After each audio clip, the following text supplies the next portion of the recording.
യേശു മിശിഹായ്ക്ക് സ്തുതിയായിരിക്കട്ടെ. വിശുദ്ധ മർക്കോസ് അറിയിച്ച സുവിശേഷം 3-ാം അധ്യായം അതിൻ്റെ 13 മുതൽ 19 വരെയുള്ള വാക്യങ്ങളിൽ ഈശോ തൻ്റെ ശിഷ്യ സമൂഹത്തിൽ നിന്ന് 12 പേരെ അപ്പസ്തോലന്മാരായിട്ട് തിരഞ്ഞെടുക്കുന്നത് നമ്മൾ കാണുകയാണ്. രാത്രി മുഴുവൻ പ്രാർത്ഥനയിൽ ചെലവഴിച്ച തമ്പുരാൻ താഴ്വാരത്തേക്ക് ഇറങ്ങി വന്ന് ആ 12 പേരെ തിരഞ്ഞെടുക്കുകയാണ്. ആ തിരഞ്ഞെടുപ്പിന് അവിടുന്ന് വെച്ച മാനദണ്ഡം നമ്മുടെ മുമ്പിൽ അനാവൃതമാക്കുന്നുണ്ട്. തന്നോട് കൂടെ ആയിരിക്കാനും പ്രസംഗിക്കാൻ അയക്കപ്പെടേണ്ടതിനും പിശാചുക്കളെ ബഹിഷ്കരിക്കാൻ അധികാരം നൽകാനും പൗരോഹിത്യത്തിൻ്റെയോ മെത്രാൻ പദവിയുടെയോ ഒക്കെ വിളിയുമായി ബന്ധിപ്പിച്ചാണല്ലോ സാധാരണ അപ്പസ്തോലന്മാരുടെ തിരഞ്ഞെടുപ്പിനെ നമ്മൾ കാണുക. അല്പം കൂടെ വിശാലമായ അർത്ഥത്തിൽ ചിന്തിച്ചാൽ ക്രിസ്തു ശിഷ്യൻ എന്ന വാക്കിന് നാം കൊടുക്കേണ്ട വിലയിൽ ഈ വാക്കുകളൊക്കെ ചേർത്ത് വെക്കപ്പെടേണ്ടതാണ്. 3 കാര്യങ്ങൾ ഈശോ ആവശ്യപ്പെട്ടത് വൈദികരോ സമർപ്പിതരോ മാത്രം ചെയ്യേണ്ട കാര്യങ്ങളല്ലല്ലോ. ഈശോ പറഞ്ഞ ഒന്നാമത്തെ കാര്യം തന്നോട് കൂടെ ആയിരിക്കണമെന്ന്, ഉപവസിക്കുന്നവരായി മാറുക, ദൈവത്തോട് ചേർന്നിരിക്കുന്നവരായി മാറുക, ദൈവത്തിൻ്റെ നെഞ്ചോട് നമ്മുടെ നെഞ്ച് ചേർത്ത് വെക്കാനാകുന്നവരായി മാറുക, അവിടുത്തെ തിരുവിലാവിൻ്റെ സാന്ത്വനം ഉൾക്കൊള്ളാൻ വേണ്ടി സാധിക്കുക, അവിടുത്തെ ചേർത്ത് പിടിക്കലിൻ്റെ സുഖം അനുഭവിക്കാൻ സാധിക്കുക, അവിടുത്തെ തിരുമുഖത്ത് നിന്ന് പൊഴിഞ്ഞു വീഴുന്ന ജീവസുറ്റ വചസ്സുകൾക്ക് വേണ്ടി കാത്തിരിക്കുന്നവരാകാൻ സാധിക്കുക, വചനബദ്ധമായിട്ട് ജീവിക്കുക, ധ്യാനാത്മകമായിട്ട് പ്രാർത്ഥിക്കുക. ഇതൊക്കെ എല്ലാവരും ഓരോ ദിവസവും ചെയ്യേണ്ട കാര്യങ്ങൾ തന്നെയാണ്. ക്രിസ്തുവിനോട് ചേർന്നിരിക്കുന്നവനാണ് യഥാർത്ഥ ക്രിസ്ത്യാനി.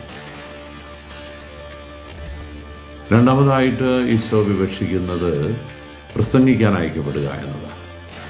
ലോകമെങ്ങു പോയി സകല ജനപദങ്ങളോടും സുവിശേഷം പ്രസംഗിക്കണമെന്ന് അവിടുന്ന് ശിഷ്യന്മാരോട് പറഞ്ഞപ്പോൾ അത് ഈ 12 അപ്പസ്തോലന്മാരോട് മാത്രമല്ല പറഞ്ഞതെന്ന് നമുക്കറിയാം. മെത്രാന്മാർക്കും വൈദികർക്കും സമർപ്പിതർക്കും മാത്രമുള്ള ഒരു പ്രത്യേക ദൗത്യമായിട്ടും നമ്മളതിനെ കാണേണ്ടതില്ല. ലോകത്തിൽ എത്രയോ ശക്തമായിട്ട് പ്രവർത്തിക്കുന്ന ആത്മായ വചനപ്രഘോഷകരുണ്ട്. അവരൊക്കെ ജീവിതത്തിൽ ഇതൊരു ദൗത്യമായി കർമ്മബദ്ധമായിട്ട് തിരഞ്ഞെടുത്തിട്ടുണ്ട് എങ്കിൽ എനിക്ക് നിങ്ങൾക്കുമൊക്കെ ഈ ദൗത്യമുണ്ട് പ്രിയപ്പെട്ടവരെ. മറ്റുള്ളവർക്ക് ക്രിസ്തുവിനെ പകർന്നു കൊടുക്കുന്നവരാകാൻ നമുക്ക് സാധിക്കണം. അത് ഒരുപക്ഷെ എൻ്റെ പ്രസംഗങ്ങളിലൂടെ ആകാം, എൻ്റെ നല്ല മാതൃകകളിലൂടെയാകാം, എൻ്റെ നല്ല ഭാഷണത്തിലൂടെയാകാം. ഈ കാലഘട്ടത്തിൻ്റെ ഭാഷയിൽ സോഷ്യൽ മീഡിയയിലൂടെ റീലുകളും ബ്ലോഗുകളും പോസ്റ്റുകളും ഒക്കെ തയ്യാറാക്കിക്കൊണ്ടാകാം, സ്റ്റാറ്റസ് നന്നായിട്ട് ഇട്ടുകൊണ്ടാകാം.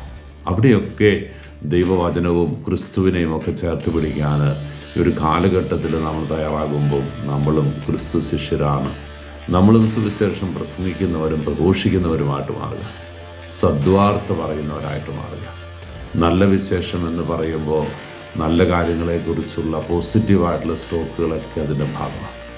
അങ്ങനെ സുവിശേഷത്തിൻ്റെ പ്രഘോഷകരാകാനുള്ള ഒരു വിളി നമുക്ക്. മൂന്നാമതായിട്ട് പിശാചുക്കളെ ബഹിഷ്കരിക്കുന്ന അധികാരം നൽകുക. നമുക്കറിയാം, ഈശോ ജീവിച്ചിരുന്നൊരു കാലഘട്ടം ഇന്നേക്ക് ഒരുപാട് കാലങ്ങൾക്ക് മുമ്പാണ്. അന്നത്തെ വൈദ്യശാസ്ത്രത്തിൻ്റെയൊക്കെ ഒരു വളർച്ചയുടെ തലം എന്ന് പറഞ്ഞാൽ പൂർണ്ണ മനുഷ്യനായ ക്രിസ്തുവും അവൻ്റെ അപ്പസ്തോലന്മാരായിട്ട് ഈ പുസ്തകം കാലങ്ങൾക്ക് ശേഷം എഴുതിയ ശിഷ്യന്മാരുമൊക്കെ ആ ഒരു കാലഘട്ടത്തിൽ രോഗങ്ങളുടെയും ശാരീരിക അസ്വസ്ഥതകളുടെയും മരണത്തിൻ്റെയും ഒക്കെ പിന്നിൽ ഒരുപക്ഷെ ഈ പൈശാചികമായ ചില ശക്തികൾ പ്രവർത്തിക്കുന്നു എന്ന് വിശ്വസിച്ചിരുന്ന ആൾക്കാർ. അതുകൊണ്ട് തന്നെയാണ് ആ ഒരു കാലഘട്ടത്തിൽ ഈശോയും ശിഷ്യന്മാരും ഒക്കെ പിശാചുക്കളെ ബഹിഷ്കരിക്കുക എന്ന ഒരു ശുശ്രൂഷ നടത്തിയിരുന്നത്. ഈ കാലഘട്ടത്തിലും അത് നിലനിൽക്കുന്നുണ്ട് എന്നത് നമുക്ക് യാഥാർത്ഥ്യമാണ്. പൗരോഹിത്യത്തിലൂടെ ഈശോയുടെ ശുശ്രൂഷ നിർവഹിക്കുന്ന ഒരു വൈദികൻ്റെ അടുക്കൽ നമ്മൾ ചെന്ന് തലയിലൊന്ന് കൈവച്ച് പ്രാർത്ഥിക്കണമെന്ന് പറയുമ്പോൾ നമ്മുടെ കുഞ്ഞുങ്ങൾ രാത്രിയിൽ ഇടവിടാതെ കിടന്ന് കരഞ്ഞും ബഹളം വെച്ച് പ്രശ്നം ഉണ്ടാക്കുമ്പോൾ പള്ളിയിൽ നിന്ന് അച്ഛൻ വെഞ്ചരിച്ച് തന്ന ഹനാൻ വെള്ളം എടുത്ത് കൊച്ചിനൽപ്പം കുടിക്കാൻ കൊടുത്തവൻ്റെ നെറ്റിയിൽ ഒരു കുരിശടയാളം വരയ്ക്കുമ്പോൾ, വേളാങ്കണ്ണി മാതാവിൻ്റെ എണ്ണയെടുത്ത് അവൻ്റെ നെറ്റിയിൽ നിന്ന് കുരിശടയാളം വരയ്ക്കുമ്പോൾ നമ്മുടെ കുഞ്ഞുങ്ങളുടെ രോഗമൊക്കെ മാറുമായിരുന്നു. മാറാതെ പിന്നെയും അവശേഷിക്കുന്ന അസ്വസ്ഥത അവനുണ്ടെങ്കിൽ രാവിലെ കുഞ്ഞിനെ കൊണ്ട് പള്ളിയിൽ വരും. പള്ളിയിൽ വന്ന അച്ഛനെ കൊണ്ട് കുഞ്ഞിൻ്റെ നെറ്റിയിൽ ഒരു കുരിശടയാളം വരച്ച് അച്ഛൻ കുഞ്ഞിൻ്റെ ശിരസിലൊന്ന് കൈവച്ച് പ്രാർത്ഥിക്കുമ്പോൾ ആ കുഞ്ഞിൻ്റെ അസുഖങ്ങളൊക്കെ മാറും. ഇന്ന് പക്ഷേ നമ്മളൊക്കെ ഒത്തിരി മോഡേൺ ആയതുകൊണ്ട് ഇത്ര ചീപ്പ് ഇൻവെർട്ടർ കോമയിലാണ്. അങ്ങനെയൊക്കെ ചെയ്യാൻ നമുക്ക് പലർക്കും താല്പര്യമില്ല. കുഞ്ഞുങ്ങൾക്ക് അസുഖം ഉണ്ടായാൽ നേരെ ഹോസ്പിറ്റലിൽ പോകും, പീഡിയാട്രിഷനെ കാണും, മരുന്ന് മേടിക്കും, തിരിച്ചു വരും. അല്ലാതെ ഇതിനെല്ലാത്തിനും പിശാച് ബാധയാണ് എന്ന് തെറ്റിദ്ധരിക്കണമെന്നോ ശരിയായിട്ട് ധരിക്കണമെന്നോ എന്ന് ഞാൻ പറയുന്നതിനകത്തർത്ഥം ഉദ്ദേശിക്കേണ്ടതില്ല. പക്ഷേ അന്നും ഇന്നും വിശ്വാസത്തോടെ ഈ ശുശ്രൂഷയിലേക്ക് കടന്നു വരുന്നതുണ്ട്. നെഗറ്റീവായിട്ടുള്ള ചില എനർജികൾ, ചില ശക്തികൾ ഒക്കെ കാലഘട്ടത്തിലും പ്രവർത്തിക്കുന്നുണ്ട്. വൈദികർ പിശാചുകളെ ബഹിഷ്കരിച്ച് ബന്ധിച്ച് പ്രാർത്ഥിക്കുമ്പോൾ അത് യഥാർത്ഥത്തിൽ നടപ്പിലാകുന്നുണ്ട് എന്ന് തിരിച്ചറിയാൻ പറ്റുന്നവരേറെയുണ്ട് നമ്മുടെ സമൂഹത്തിൽ. പ്രിയപ്പെട്ടവരെ, ക്രിസ്തുനാഥൻ തൻ്റെ ശിഷ്യരെ തിരഞ്ഞെടുക്കപ്പെട്ടത് ഈ നിയോഗങ്ങൾക്ക് വേണ്ടിയിട്ടാണ് എങ്കിൽ, പേര് ചൊല്ലി വിളിച്ച് അവരെ മാറ്റി നിർത്തിയിട്ടുണ്ട് എങ്കിൽ അവർക്ക് അവരുടേതായ കർമ്മമണ്ഡലങ്ങളുണ്ട്. ആ കർമ്മമണ്ഡലത്തിനോട് പ്രവർത്തിക്കാനാണ് ബാധ്യസ്ഥരാണ്. ക്രിസ്തുവിൻ്റെ ശിഷ്യന്മാരെന്ന നിലയിൽ നമുക്കും ഈ ഒരു നിയോഗമുണ്ട് എന്ന് നമുക്ക് മറക്കാതിരിക്കാം. മറ്റുള്ളവരെ ക്രിസ്തുവിലേക്ക് ആനയിക്കുന്ന ചാലകശക്തികളായിട്ട് നമ്മൾ മാറുക.